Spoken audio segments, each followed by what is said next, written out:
ஓம் அமிர்தீஸ்வரி நமக. ஓம் நம சிவயா. நாம் இன்னைக்கு ஸ்ரீ குரு கீதை புத்தகத்தில் முதல் அத்தியாயத்தில் 76வது ஸ்லோகம் பார்க்க போகிறோம். ஸோ லாஸ்ட் வீடியோவில் என்ன பார்த்தோம்? பல பிறவியில் சேர்த்து வச்ச கர்மங்களுடைய பிணைப்பை ஞான அக்னியால் எரிச்சு சாம்பலாக்குபவரான குருவிற்கு நமஸ்காரம் அப்படின்னு பார்த்தோமா. அடுத்த ஸ்லோகா, குருவுடைய பாத தீர்த்தம் உலகத்தில் இருக்க செல்வங்களில் நமக்கு இருக்கக்கூடிய விருப்பத்தை எரிச்சு பிறவி பெருங்கடலை கடக்க வைக்குது அப்படின்னு சொல்லி பார்த்தோமா. அடுத்த ஸ்லோகால குருவுக்கு மேலான தத்துவம் கிடையாது, குருவை விட சிறந்த தவம் கிடையாது, குருவை விட மேலான ஞானம் கிடையாது, அப்படியாப்பட்ட குருவுக்கு நமஸ்காரம்னு சொல்லி பார்த்துருந்தோம். ஓகேங்களா. இன்னைக்கு அடுத்த ஸ்லோகம் 76வது ஸ்லோகா பாருங்க. மன்னாத ஸ்ரீ ஜகத்நாத மத்குரு ஸ்ரீ ஜகத்குரு மாமாத்மா சர்வபூதாத்மா தஸ்மை ஸ்ரீ குருவே நமஹ. என் குரு சகல சராசரங்களின் தலைவர் ஆவார். என் குரு ஜெகத்குரு ஆவார். என் ஆத்மா எல்லாவற்றினுடையவும் ஆத்மாவும் ஆகும் என்ற தத்துவத்தை விளக்கி தரும் குருவிற்கு நமஸ்காரம். ஸோ இன்னைக்கு குருவை பற்றி இவ்வளோ விஷயம் நம்ம பேசுகிறோம் அப்படின்னா, இந்த குரு தான் வந்துன்னா சகல சராசரங்களின் தலைவர் அவர்னு சொல்றாங்க. அதாவது நம்ம என்ன சொல்றோம், இந்த பிரபஞ்சம் முழுக்க வியாபிச்சிருக்கிறது குரு மட்டும்தான். அந்த இறை சக்தி தான் குரு, இறை சக்தி தான் குருவா வடிவம் எடுத்து வந்திருக்கு. அப்போ இங்க இருக்கிறது என்ன சொல்றது, ஹீரோ ஆஃப் திஸ் யூனிவர்ஸ் இல்ல டான் ஆஃப் தி யூனிவர்ஸ்னு வச்சுக்கலாமா, அது குரு தான் அப்படின்னு சொல்லி நம்ம பார்த்துட்டு இருக்கோமா. ஸோ அதை தான் சொல்றாங்க, என்னுடைய குரு சகல சராசரங்களின் தலைவர் அப்படின்னு. என்னோட குரு தான் ஜெகத் குரு. ஜெகம்னா உலகம், இந்த உலகத்துக்கே குரு அவர் தான் அப்படிங்கிறது. இப்போ அடுத்தது, என்னுடைய ஆத்மா எல்லாவற்றினுடைய ஆத்மாவும் ஆகும்னு சொல்லியிருக்காங்க. இதெல்லாம் புரிய வைக்கிறது யாரு? குரு. இப்போ குரு இல்லாம இந்த நாலேஜ் எல்லாம் நமக்கு வந்துருச்சா? ஸோ குரு எப்பேற்பட்டவர் அப்படிங்கிறத நமக்கு புரிய வைக்கிறதும் யாரு? குரு தான். ஏன்னா நம்ம ரொம்ப சாதாரணமான ஒரு வாழ்க்கையே சாதாரணமா வாழ்ந்துட்டு இருக்கோம். நம்ம லைஃப்ல குரு இவ்வளோ விஷயங்களையும் நமக்கு புரிய வச்சு நம்மளை வழி நடத்துறது யாரு? குரு தான். குரு இல்லாம இந்த புரிதல் நமக்கு ஏன்னா வெறும் குருவா பாக்குறத விட குரு கிட்ட சரணாகதி அடைஞ்சி குரு கூட நம்ம டிராவல் பண்ணும்போது தான் இந்த விஷயங்கள் எல்லாமே நமக்கு புரிய வருது. அவ்வளோ அனுபவங்கள் கொடுக்குறாங்க இல்லையா. ஸோ இந்த விஷயத்தை எல்லாத்தையும் நமக்கு புரிய வைக்கிறது குரு தான். ஓகேங்களா. குரு இல்லைன்னா இது எல்லாமே வெறும் வார்த்தைகளா மட்டும்தான் நம்ம காதலை கேட்குமே தவிர நம்மளால புரிஞ்சிக்க முடியாது. அப்ப இது எல்லாத்தையும் நமக்கு விளக்குறது குரு. ஸோ அதே மாதிரி இதுல ஒரு சென்டென்ஸ் கொடுத்துருக்காங்க, என் ஆத்மா எல்லாவற்றினுடையவும் ஆத்மா ஆகும் அப்படின்னு சொல்லிட்டு. ஸோ நம்ம ஆல்ரெடி பார்த்துருக்கோம், இருந்தாலும் ஒரு டைம் ரீகால் பண்ணிடலாம். ஸோ நம்ம எல்லாருமே இறைவனுடைய பிரதிபலிப்பு இல்லையா. அம்மா இதை எப்படி சொல்லுவாங்கன்னா, இப்ப சூரியன் இருக்கு, நம்ம ஒரு 100 பானையில தண்ணி பிடிச்சு வைக்கிறோம்னா சூரிய ஒளி அந்த 100 பானையிலையும் பிரதிபலிக்கும் இல்லையா.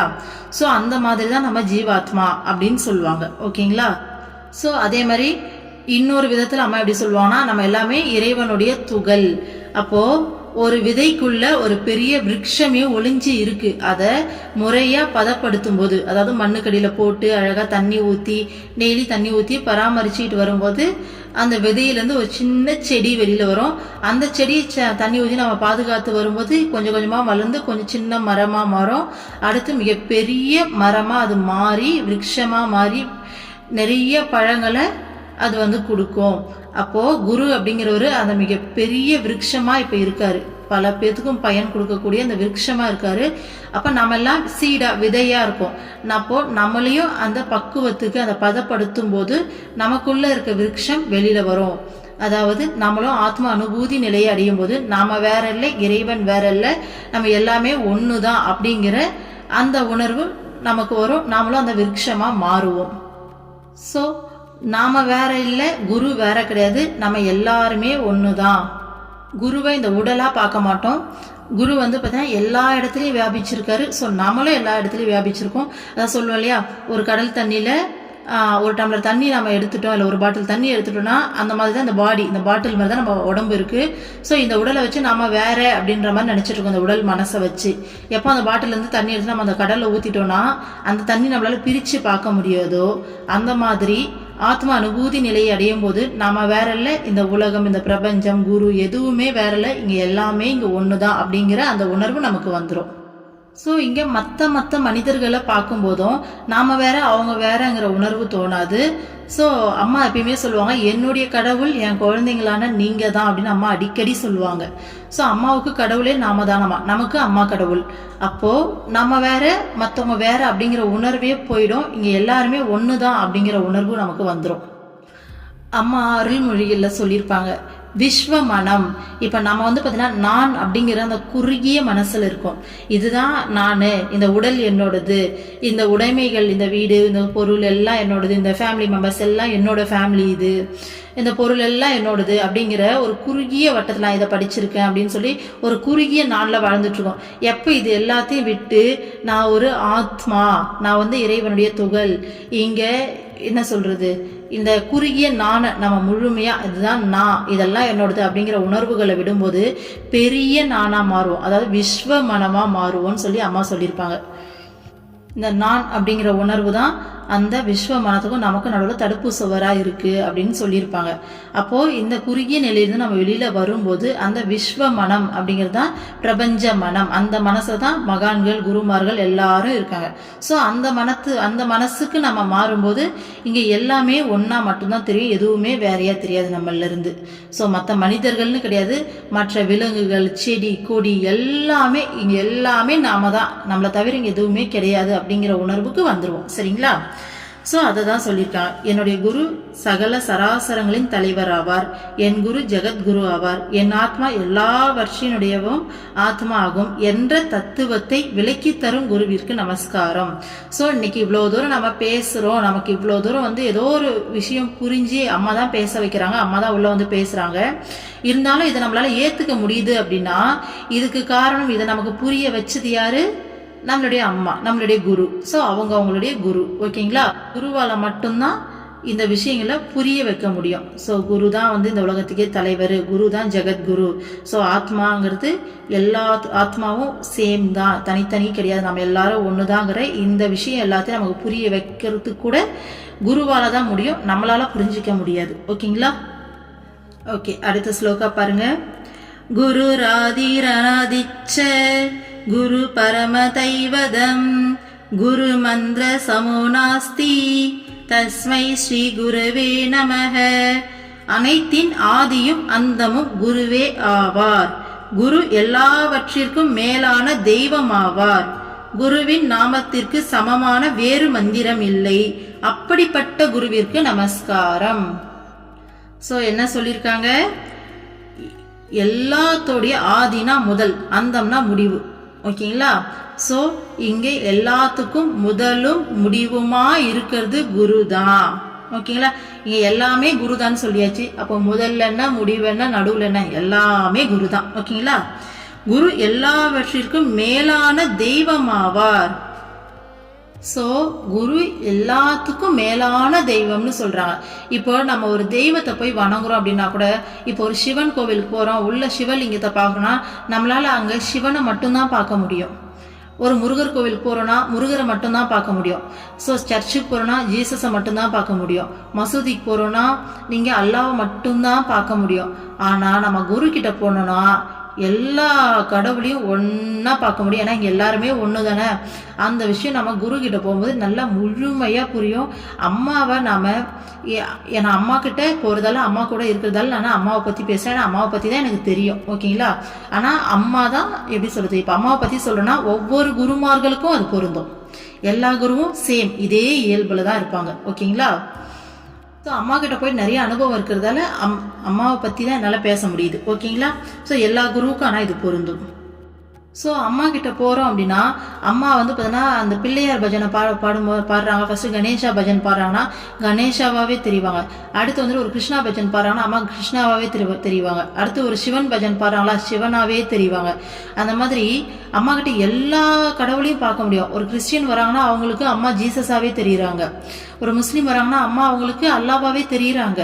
ஸோ சொல்றாங்க கூட வரவங்க, அம்மா எனக்கு ஜீசஸா தெரியுறாங்க, அம்மா எனக்கு அல்லாவா தெரியுறாங்க அப்படின்னு சொல்லிட்டு. அப்போ நம்ம எந்த கடவுளா பார்த்தாலும் குருவை நமக்கு அந்த கடவுளா தெரிவாங்க. ஸோ அதுதான் குரு வந்து எல்லா தெய்வங்களுக்கும் மேலான தெய்வம். நீங்களே உங்கள் லைஃப்பில் திரும்பி பாருங்கள். இதுக்கு முன்னாடி கடவுள் வழிபாட்டில் இருந்திருப்போம். கடவுள் வழிபாடுன்னு தப்புன்னு சொல்லலை. அதுதான் நம்ம ஒரு எல்கேஜி யூகேஜி படித்து மேலே வர மாதிரி, ஓகேங்களா? ஆனால் குரு பிடிக்கிறது அப்படிங்கிறது பிஹெச்டி முடிக்கிற மாதிரி. அப்போது இதுக்கு முன்னாடி கடவுள் வழிபாட்டில் இருந்திருப்போம். ஆனால் இப்போ கடவுள்கிட்ட நமக்கு ஒரு அக்சஸ் இருக்கும்ல. நம்ம நினைச்சா வந்து பார்த்தீங்கன்னா நம்ம குரு ஒவ்வொரு எண்ணத்துக்கும் பதில் கொடுக்குறாங்க. ஒவ்வொரு நொடியும் கூட இருக்காங்க. அம்மா பசிக்குதுன்னா சாப்பாடு தராங்க. அம்மா குழந்தைக்கு ஸ்கூல் ஃபீஸ் கட்ட முடியல, என்னம்மா பண்ண, எதையோ பண்ணிக்கோமா, நீ பார்த்துக்கோமானா தானா ரெடியாகி வந்து நிற்கிது. அதே மாதிரி அம்மா எனக்கு இந்த எண்ணெய் என்னை வந்து ரொம்ப தொல்லை பண்ணதுமா, அது எப்படி எனக்கு சரி பண்ணுறதுன்னு தெரியலம்மா, சரி பண்ணால் சரி பண்ணுறாங்க. இந்த மாதிரி எந்த விதமான விஷயமா இருந்தாலும் கடவுள்கிட்ட நேரடியாக பேசுறது, நம்ம பேசுறதுக்கு உடனடியாக ரெஸ்பான்ஸ் கிடைக்குது அப்படிங்கிறது கண்டிப்பாக நம்ம குரு வழிபாட்டில் தான் நம்மளால பார்க்க முடியும், இல்லையா? ஸோ அப்போ எல்லா தெய்வத்துக்கும் மேலான தெய்வம். கடவுள் வழிபாட்டில் நமக்கு இந்த அளவுக்கு இணக்கத்தையோ நெருக்கத்தையோ இந்த அளவுக்கு உணர முடியும்னு எனக்கு தோணலை. ஏன்னா எனக்கு பர்சனல் எக்ஸ்பீரியன்ஸ் அப்படி இல்லை, ஓகேங்களா? கடவுள்கிட்ட கண்டிப்பாக வேண்டியிருக்கும், நிறைய விஷயம் நடந்திருக்கு, அது இல்லைன்னு சொல்ல முடியாது. ஆனால் இருந்தாலும் இன்னைக்கு குரு கிட்ட இருக்கிற இந்த பாதுகாப்பு, இந்த உணர்வு வந்து கடவுள்கிட்ட கூட எனக்கு கிடைக்கல. கடவுளும் கண்டிப்பா பாதுகாப்பார், எல்லாமே பண்ணுவார். ஏன்னா இங்க கடவுள் வேற குரு வேற கிடையாது, எல்லாமே ஒண்ணுதான். ஆனா நான் சொல்ற மாதிரி கடவுள் வழிபாடு அப்படிங்கிறது எல்கேஜி யூகேஜி படிக்கிற மாதிரி. ஆனா குருவை பிடிச்சு நம்ம வழிபட்டுட்டு போறோம் அப்படின்னா பிஹெச்டி பண்ற மாதிரி அது. ஸோ அதை விட மேலான படிப்பு ஒன்று கிடையாது. அம்மாவே இல்லறத்தாருக்கு இன்னுரை புக்கில் சொல்லியிருப்பாங்க. அந்த காலகட்டத்தில் சத்திய யுகத்துல தான் வந்து பார்த்தீங்கன்னா கோவில் அப்படிங்கிற கான்செப்டே கிடையாதாமா. வெறும் குரு சிஷ்ய பரம்பரை மட்டும்தான் இருந்ததாமா. அதுலயே அவங்க இந்த உலகத்தோடைய தத்துவத்தை புரிஞ்சுக்கிட்டு அத்தனை மக்களும் முக்தி அடைஞ்சாங்களாமா. ஆனா இன்னைக்கு இந்த கலியுகத்துல கோவில் அப்படிங்கிறது கண்ணு தெரியாதவங்களுக்கு எப்படி பிரெய்லி எழுத்து முறையோ அந்த மாதிரி அவங்களால தொட்டு பார்த்து மட்டும்தானே படிக்க முடியும். மற்றபடி நம்ம அப்படி கண்ணில் காமிச்சா படிக்க முடியாது இல்லையா? ஸோ அந்த அளவுக்கு, ஏன்னா அது ஒரு குறை தானே. ஸோ அந்த மாதிரி நம்மளும் இந்த கலியுகத்துல அந்த மாதிரி குறையான கண்களோட இருக்கோம். நம்மளால கோவில் அப்படிங்கிற கான்செப்ட் இல்லாமல் கடவுளை புரிஞ்சிக்க முடியாது, கடவுளை வழிபட மாட்டோம், கடவுள் அப்படிங்கிற கான்செப்டையே நம்ம விட்டுருவோம். அப்படிங்கிறதுக்காக மட்டும்தான் பிரெய்லி எழுத்து முறை மாதிரி உலகம் ஃபுல்லாக வந்து கோவில் கான்செப்ட் இருக்காமா. ஸோ உண்மையான புரிதல் உள்ளவனுக்கு இந்த கோவில் கான்செப்டே தேவையில்லை. குரு சிஷ்ய அந்த வழிபாட்டிலே இங்கே எல்லா விஷயமும் கிடைக்கும்னு அம்மா சொல்லியிருக்காங்க. அதே மாதிரி அம்மா எப்பயுமே சொல்றது, கோவிலுக்கு போங்க, தப்பு கிடையாது. இந்த பரபரப்பான இந்த உலக சூழ்நிலையிலேருந்து கோவில் உங்களுக்கு ஒரு மன அமைதியை கொடுக்கும். ஆனால் எந்த நேரமும் அந்த அமைதியை கோவிலில் போய் தேடிட்டு இருக்காதீங்க. ஸ்டார்டிங்கில் போனால் சரி, அடுத்தடுத்த ஸ்டெப்ல உங்களுக்குள்ள இறைவனை உணர ஆரம்பிங்க, உங்க இதயத்துக்குள்ள இறைவனை உணர ஆரம்பிங்க. ஸோ இறைவன் கூட அந்த நெருக்கத்தை உருவாக்கிக்கோங்க. காலத்துக்கும் நீங்க கோவில் போய் பிரார்த்தனை பண்ணிக்கிட்டு இருந்தா நீங்க கோவிலுக்கு போறதுல பிரயோஜனமே கிடையாதுன்னு அம்மா சொல்லியிருக்காங்க. இல்லறத்தார்க்கு இன்னுரை புத்தகத்தில் நம்ம அதை எல்லாமே எக்ஸ்பிளைன் பண்ணியிருப்போம். அப்போ கோவிலுக்கு போகிறது தப்பா அப்படின்னா கிடையவே கிடையாது. நம்ம ரொம்ப ஸ்ட்ரெஸ்ஸாக இருக்கோம், ஒரு அப்செட்டாக இருக்கோம், நம்ம மைண்டே சரியில்லைன்னா கண்டிப்பாக கோவிலுக்கு போகும்போது அந்த அமைதியை உணர்வோம், அந்த ஒரு நிம்மதியை உணர்வோம், ஒரு பாரத்தை இறக்கி வச்சுட்டு வருவோம். அதெல்லாம் தப்பு கிடையாது. ஆனால் நம்ம குரு கிட்ட இருக்கோம்னா நாளுக்கு நாள் நம்மளே இம்ப்ரூவ் பண்ணிக்கணும். இம்ப்ரூவ் பண்ணிட்டு அந்த இறைவன் நம்ம பக்கத்திலேயே நம்ம கூடவே, ஏன் நம்ம இதயத்துக்குள்ளேயே நமக்குள்ளேயே தான் இருக்காங்கன்னு சொல்லி அவங்க கூட நம்ம கூடவே இருக்கிறத உணர்ந்து கான்வர்சேஷன் பண்ண ஆரம்பிச்சு, ஸோ இறைவனை வெளியில தேடாம நமக்குள்ளேயே நம்ம கூடவே இருக்கிறத உணர்ந்து வாழ ஆரம்பிச்சிடணும். ஸோ அதுதான் வந்து பார்த்தீங்கன்னா உண்மையான குரு வழிபாட்டில் அடுத்த ஸ்டெப்பு போயிருக்கோம் அப்படின்னு சொல்லி அர்த்தம், ஓகேங்களா? அதே மாதிரி அருள்மொழிகள் அம்மா ஒரு பிரம்மச்சாரியை பார்த்தோட கேட்டிருப்பாங்க, கோவிலுக்கு போகிறோமான்னு போய் கேட்கும்போது, ஏண்டா அம்மா எல்லார்ட்டையும் அப்படி சொல்ல மாட்டாங்க, ஸோ புரிஞ்சவங்ககிட்ட மட்டும்தான் சொல்லுவாங்க. கடவுள் நேராகவே இதோ இங்கே உட்காந்துருக்கேன், இங்கே இருக்கேன், நீ எங்கே கோவிலுக்கு போகிற? அப்போது உன்னுடைய நோக்கம் வந்து பார்த்தீங்கன்னா அங்கே போய் கடவுளை வழிபடுறதில்ல, உனக்கு ஊர் சுற்றுறதுல என்ன இருக்குது, அந்த கோவிலை போய் சுற்றி பார்க்குறதுல என்ன இருக்குது? ஸோ அதனால தான் நீ போகிறன்னு சொல்கிற. இது தப்பு. இந்த மனநிலையை மாற்றிக்கோ. உனக்கு பிரம்மச்சாரியாக வந்துட்டு இந்த பிறவியில் நீ வந்து முக்தி அடையணுன்ற அவ்வளோ பெரிய கொள்கையோடு இருக்க அப்படின்னா இந்த மனநிலையை மாற்றி மனசை அடக்கி இந்த ஒரு சின்ன விஷயத்தோட அந்த மனசை வெளியில் விடக்கூடாது. உன்னோட மனநிலையை மாற்றி ஒழுங்காக உட்காந்து தவம் பண்ணுற வேலையை பாரு, தியானம் பண்ணுற வேலையை பாருன்னு அம்மா சொல்லியிருப்பாங்க. ஸோ எல்லாருக்கிட்டையும் அம்மா இதை சொல்ல மாட்டாங்க, அந்த அளவுக்கு அண்டர்ஸ்டாண்டிங் இருக்கவங்ககிட்ட தான் அம்மா சொல்லுவாங்க. ஸோ அதனால தான் குருவிற்கு மேலான தெய்வம் கிடையாது அப்படின்னு சொல்கிறாங்க, ஓகேங்களா? ஸோ அதுதான் அனைத்திற்கும் ஆதியும் அந்தமும் குருவே ஆவார். குரு எல்லாவற்றிற்கும் மேலான தெய்வம் ஆவார். குருவின் நாமத்திற்கு சமமான வேறு மந்திரம் இல்லை. ஸோ குருவோடைய நாமத்துக்கு எப்பேற்பட்ட ஒரு பவர் இருக்கு பாருங்க. குருவோடைய நாமத்துக்கு சமமான வேற மந்திரமே கிடையாதாமா. ஓகேங்களா? ஸோ அப்படின்னா குரு நாமம் நம்ம அம்மாவோடது ஓம் அமிர்தீஸ்வரி நமக இல்லையா? அந்த மாதிரி ஒவ்வொரு குருமாருக்கும் ஒவ்வொரு நாமம் இருக்கும். ஸோ அவங்களுக்கான அந்த மந்திரா இருக்கும். ஸோ அதுக்கு சமமான வேற மந்திரமே கிடையாதுன்றாங்க. ஸோ சேஷாதிரி கூட ஏற்கனவே ஒரு வீடியோவில் சொல்லியிருப்போம். தேல் கடிச்சிருச்சு எனக்கு சரி பண்ணுங்கன்னு வந்து நிற்கும்போது அவங்க வந்து கொஞ்சம் அகந்தையில் இருப்பாங்க.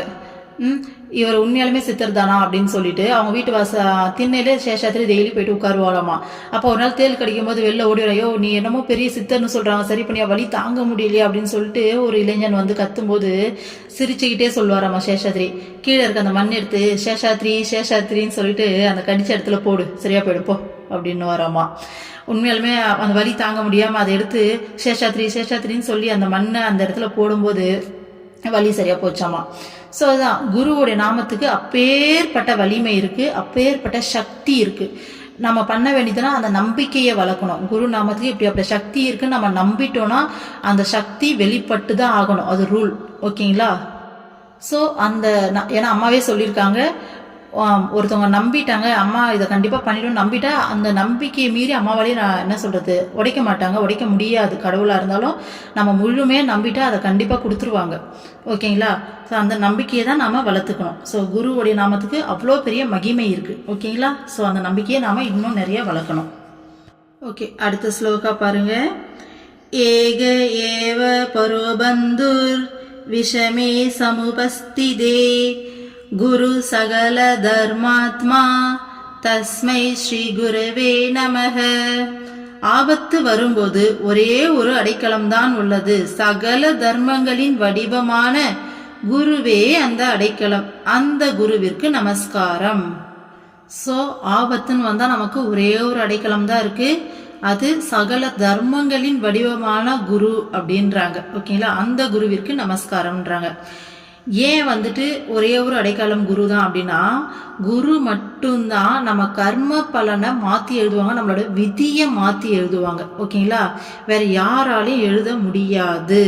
இப்போ நம்மளுடைய கர்மா வந்து என்ன சொல்ற பூதாகரமாக நம்ம கண்ணு முன்னாடி நிற்குது, மிக பெரிய விஷயமா நிற்குது. நம்மளால அந்த டைமில் ஒன்றுமே பண்ண முடியாது. நம்மளால வேற எந்த வழியுமே கிடையாது.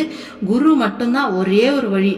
அம்மா என்னுடைய குருவே, என் கர்ம என் கண்ணு முன்னாடி வந்து நிற்கிது, தயவு செஞ்சு இதை விலைக்கு எனக்கு வந்து ஹெல்ப் பண்ணுங்க, என்னை காப்பாத்துங்கன்னு அவங்ககிட்ட சரணாகதி அடைஞ்சோன்னா என்னவோ சொல்லுவாங்களே, மலை போல வர்றது பனி போல விலகுன்னு சொல்லுவாங்களே. ஏன்னா மலை அப்படிங்கிறது எவ்வளோ ஸ்ட்ராங்கானது. அந்த மாதிரி மலை மாதிரி வர பிரச்சனை கூட பனி மாதிரி விலகுமாமா. பனி எப்படி அந்த சூரிய ஒளி வரும்போது அப்படியே காணாமல் போகுமோ அந்த மாதிரி பனி மாதிரி விலகுமாமா. ஸோ அதுதான் நடக்கும் குருமார்கள் கிட்ட மட்டும்தான் அது நடக்கும். சத்தியமாக வேறு எங்கேயுமே அது நடக்காது. ஏன்னா பல குருமார்களுடைய பல கதைகளை நம்ம கேட்டிருப்போம். ஸோ எவ்வளோ விஷயங்கள் கேட்டிருப்போம். நம்ம லைஃப்பில் எவ்வளோ விஷயங்கள் நடந்துக்கிட்டு இருக்கோம் இப்பயே குரு கூட ட்ராவல் பண்ணும்போது, இல்லையா? குரு கூட ட்ராவல் பண்ணுறவங்களுடைய வாழ்க்கையில் டெய்லி மிராக்கிள் தான். இப்போது எங்களுடைய ஸ்பிரிச்சுவல் குரூப் இருக்குது. அந்த குரூப்பில் பார்த்தீங்கன்னா டெய்லி மிராக்கிள் ஷேர் பண்ணுவாங்க. டெய்லி ஒருத்தர் என் லைஃப்பில் இன்றைக்கி இது நடந்துச்சுன்னு சொல்லி டெய்லி ஒருத்தர் ஷேர் பண்ணுவாங்க. அந்த மிராக்கிள் இல்லாத நாளே இருக்காது. அந்த அளவுக்கு அதெல்லாம் பார்த்து பழகினதால் நமக்கு அந்த நம்பிக்கை வந்துட்டு அதிகமாக இருக்கும். ஸோ இந்த மாதிரி எவ்வளோ விஷயங்கள் ஒவ்வொரு குருமாரை எடுத்துக்கிட்டாலும் அவங்கவுங்களுடைய அந்த சிஷ்யர்களுக்கு அவங்க பண்ணுற அற்புதங்கள் இவ்வளோதான் சொல்லி வார்த்தைகளில் விளக்க முடியாது. அவ்வளோ விஷயம் பண்ணுறாங்க, இல்லையா? ஸோ அம்மாவை கூட எடுத்துக்கோங்க, எவ்வளோ விஷயம் பண்ணியிருக்காங்க. ஒரு டைம் ஒரு டிவோட்டியை வந்துட்டு அம்மா கார் எடுக்காது, நீ கார் ஓட்டக்கூடாது, இன்னும் அடுத்த ஒரு மாதத்துக்கு நீ கார் எடுக்காதுன்னு சொல்லி அனுப்பியிருக்காங்க. ஆனால் ஏதோ ஒரு இக்கட்டான சூழ்நிலை, வேறு வழியே இல்லை, அவங்க கார் எடுத்து தான் ஆகணும். ஏன்னா அம்மா சொன்னதால அவங்களும் கார் டிரைவ் பண்ணாமல் தான் இருந்திருக்காங்க. இருந்தாலும் வேறு ஆப்ஷனே இல்லை, எடுத்து தான் ஆகணும் அப்படிங்கிற ஒரு சூழ்நிலை. கார் எடுத்துகிட்டு ட்ராவல் பண்ணுறாங்க. ஸோ மலை மேலே ஏறும்போது அவங்களுக்கே தெரியாமல் அப்படியே ஒரு செகண்ட் கண் அசர்றாங்க. ஸோ பெரிய பள்ளத்தாக்கு, மலைப்பாதை தெரியும் இல்லையா நமக்கு, பெரிய பள்ளத்தாக்கு, கண் அசந்ததுக்கு கை வந்து என்ன சொல்கிறது கரெக்டாக அந்த எட்ஜில் போய் நிற்குது. யாரோ அந்த ஸ்டேரிங்கை பிடிச்சி இந்த சைடு அப்படியே திருப்பி விட்ட மாதிரியான ஒரு ஃபீல் ஆகும். அப்படியே பக்குன்னு எந்திரிச்சு பார்த்துருக்காங்க. பார்க்கும்போது பார்த்தா கார் அவ்வளோ எட்ஜில் பள்ளத்தாக்கூட அந்த எட்ஜில் நிற்கிது. அந்த ஸ்டேரிங் அப்படி திருப்பலாம் அந்த கார் போய் அந்த பள்ளத்தாக்கில் விழுந்திருக்கும். ஸோ அந்த டைமில் அம்மா வந்து ஆசிரமத்தில் மவனே அப்படின்ற மாதிரி திரும்பி பார்த்துருக்காங்க. அப்போது அந்த டிவோட்டி திரும்ப ஆசிரமத்துக்கு வரும்போது உன்னை கார் எடுக்க வேணாம் சொன்னால் கேட்குறியா நீ ஏன் கேட்கலன்னு சொல்லி கேட்டிருக்காங்க. அம்மா மன்னிச்சிடுங்கம்மா அப்படின்னு சொல்லியிருக்காங்க. அப்போது அந்த கை யாரோடது? அம்மாவோடது. இந்த மாதிரி எவ்வளோ அதிசயங்கள் இருக்குது. யூஎஸில் அம்மாவோட டிவோட்டி ஒருத்தர் காட்டு தீ பரவி வீட்டுக்குள்ளேயே வந்துருச்சாமா. வரும்போது அம்மா பார்த்துட்டு அம்மா அப்படின்னு சொல்லி கத்திருக்காங்க. அம்மா தர்ஷன் கொடுத்துருக்கும்போது டக்குன்னு இப்படி திரும்பி பார்த்தாங்களாமா. வந்த தீ அப்படியே போயிட்டுருக்கு திரும்ப. இந்த மாதிரி சொல்கிறதுக்கு 1-2 இல்லை 1000 அதிசயங்கள் இருக்குது. ஸோ அதுதான் சொல்கிறாங்க, ஆபத்து வரும்போது ஒரே ஒரு அடைக்கலம் தான் உள்ளது, சகல தர்மங்களின் வடிவமான குருவே அந்த அடைக்கலம்னு சொல்கிறாங்க. அந்த குருவிற்கு நமஸ்காரம்னு சொல்கிறாங்க. ஓகேங்களா? அடுத்த ஸ்லோகா பாருங்க. குரு மத்தியே ஸ்திதம் விஸ்வம் விஸ்வ மத்தியே ஸ்திதோ குருஹ குருர் விஸ்வம் ந சான்யோ அஸ்தி தஸ்மை ஸ்ரீ குருவே நமஹ. உலகம் குருவின் இதயத்தில் நிலை கொள்கிறது. உலகின் இதயத்தில் குருவும் வசிக்கிறார். குருவும் உலகமும் உண்மையில் வேறு வேறல்ல. அந்த குருவிற்கு நமஸ்காரம். ஸோ இந்த உலகமே குருவோட இதயத்தில் இருக்கா? ஏன்னா உலகமே குருவோட இதயத்தில் இருக்கிறதால தான் நம்ம அருள்மொழிகளில் கேட்டோம் இல்லையா, ரிஷிகேசத்தில் ஒரு இளைஞன் 15 வருஷமா தியானம் பண்ணிட்டு இருக்காரு. அவர் வந்து பார்த்தீங்கன்னா கல்யாணம் பண்ணி சொல்லி வீட்டில் கம்பல் பண்ணுறாங்க.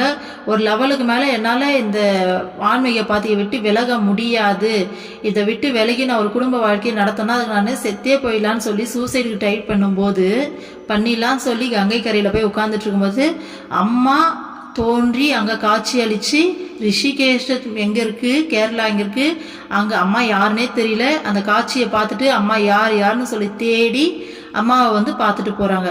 அப்போது இந்த உலகத்தில் எந்த மூலையில் ஒரு என்ன சொல்லுது ஒரு நல்ல வழியில் இருக்க ஒரு ஜீவன், ஒரு ஆத்மா கஷ்டத்துக்கு உள்ளாகுது அப்படின்னாலும் அதை ஓடி போய் தாங்குறாங்க.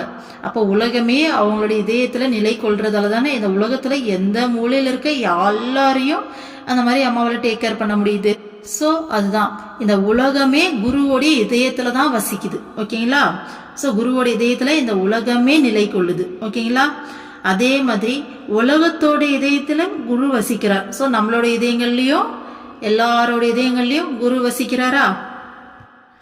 ஸோ குருவும் உலகமும் உண்மையில வேற வேற கிடையாது அப்படின்றாங்க. ஸோ இந்த உலகத்தோடைய இதயத்துல குரு இருக்காரு, குருவோட இதயத்துல உலகமே இருக்குது.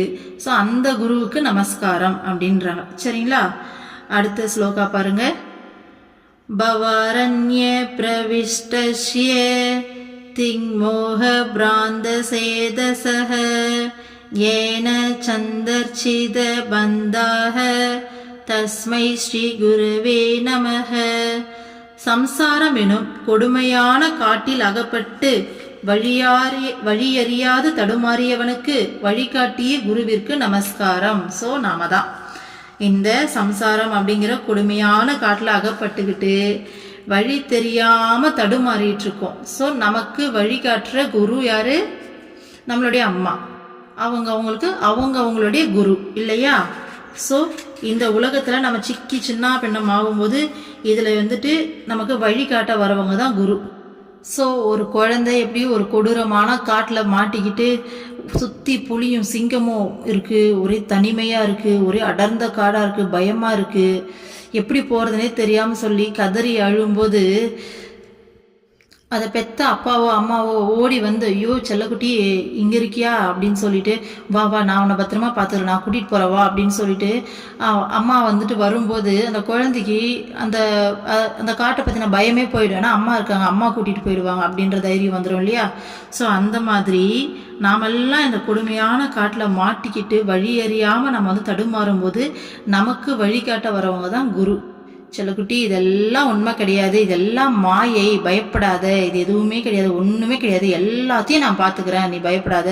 ஸோ இதுதான் உண்மை. ஸோ உண்மையை நோக்கி இனிமேல் உன்னுடைய வாழ்க்கை பயணப்படட்டும்னு சொல்லி நமக்கு அந்த அறிவை கொடுத்து தெளிவை கொடுத்து நம்மளுக்கு வழிகாட்டி கூட்டிகிட்டு போகிறது நம்மளுடைய குரு தான். அப்படியாப்பட்ட குருவுக்கு நமஸ்காரம்னு சொல்கிறாங்க. சரிங்களா? ஸோ இன்னைக்கு 80வது ஸ்லோகம் வரைக்கும் பார்த்துருக்கோம். 81வது ஸ்லோகம் அடுத்த வீடியோவில் பார்ப்போம். ஓம் அமிர்தீஸ்வரி நமக. ஓம் நம சிவாய. சர்வம் கிருஷ்ணார்ப்பணம்.